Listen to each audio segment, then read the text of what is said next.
Hey guys, Anthony, FOURBY4DIESEL. Just giving you an update on a few things. Firstly, we will be back on deck as planned. Well, we believe we will. When I say we believe we will, firstly, the planned date to be fully back on deck was the 12th of July, Monday, 12th of July. Hit me in the morning from 7:30 a.m. with text messages with your name, vehicle details, what parts you require, and we'll get that organised first. We're going to have the whole week.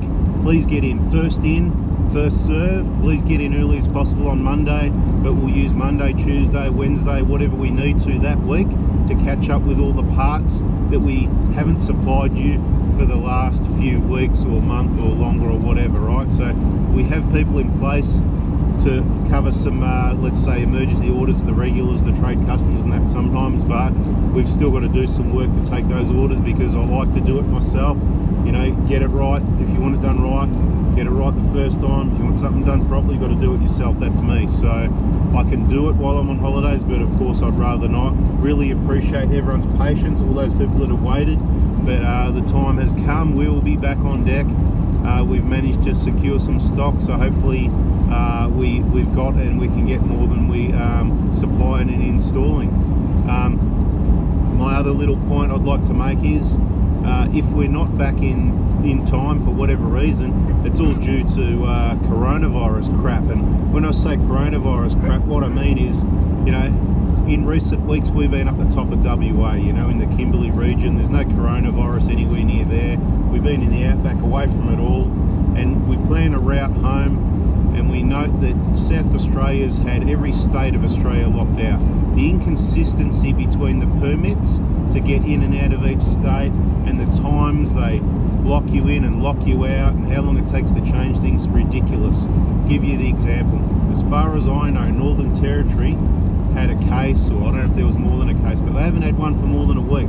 But Northern Territory, which is where we would come through in the outback, nowhere near any coronavirus, even if there was some in Darwin, we are not allowed to go in South Australia. Neither is WA, and neither is, I can understand with New South Wales, they've got a lot of cases at the moment, so I understand that, but we being forced to drive through New South Wales, so the long way round through Queensland, we're heading east on the Barkly Highway now, to go into Queensland, to go around through Queensland, down through New South Wales, who's getting 30 or 40 new cases a day at the moment of some highly infectious Delta strain, of which we haven't heard any deaths, by the way. It could be no worse than the common cold. Who knows what the truth is in these things?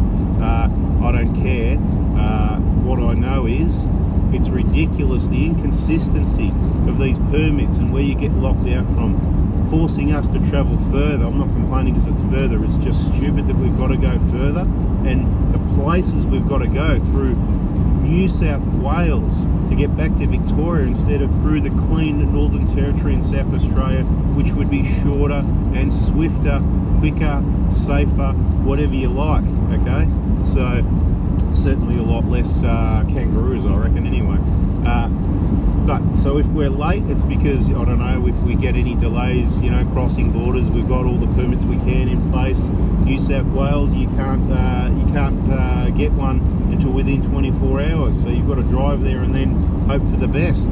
I don't think they're going to stop you from coming in. They're probably happy to share their coronavirus with anyone.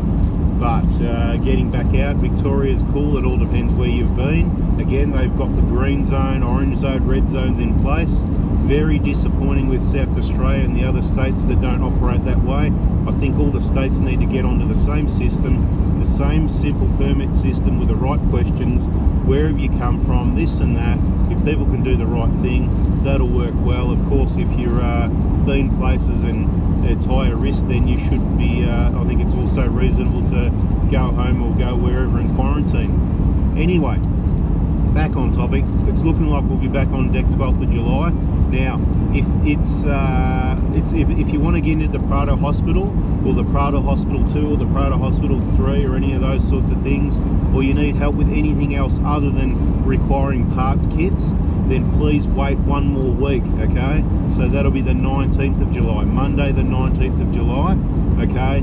We'll try and attend to those inquiries on to get vehicles booked into the Prado Hospital, to get any repairs, injector replacement, Now the main things we do, obviously, for those people that haven't been watching long, we specialise on Prados. I think that was a bird. Did he survive or not? He might have actually. We specialise on Prados. We specialise in the diesel 1KD FTV engine, which is an awesome engine, especially when you understand what it requires, the right correct maintenance, not just by what the Toyota book said that they wrote well before these vehicles were out on the road for 10 or 20 years. The reality of what they need, to make them last. Okay, so injector replacement jobs, EGR cleaning, the BFE, that's the big front engine job, you know, water pump, drive belts, bearings, timing belt, idlers, tensioners, all that sort of thing. It's one of the other main jobs we do. A few of the other smaller bits and pieces. You need to check out other videos. I highly recommend going back, watching some of our older videos. Also check out playlists. In case you're not aware and you're interested, we've got another channel currently called FOURBY4 Touring Australia, as in FOURBY number 4, like FOURBY4DIESEL, FOURBY4 Touring Australia. I'm considering changing the name of that to FOURBY4 Adventures, just to keep it simple. FOURBY4 Adventures. What do you think? Please let me know in the comments.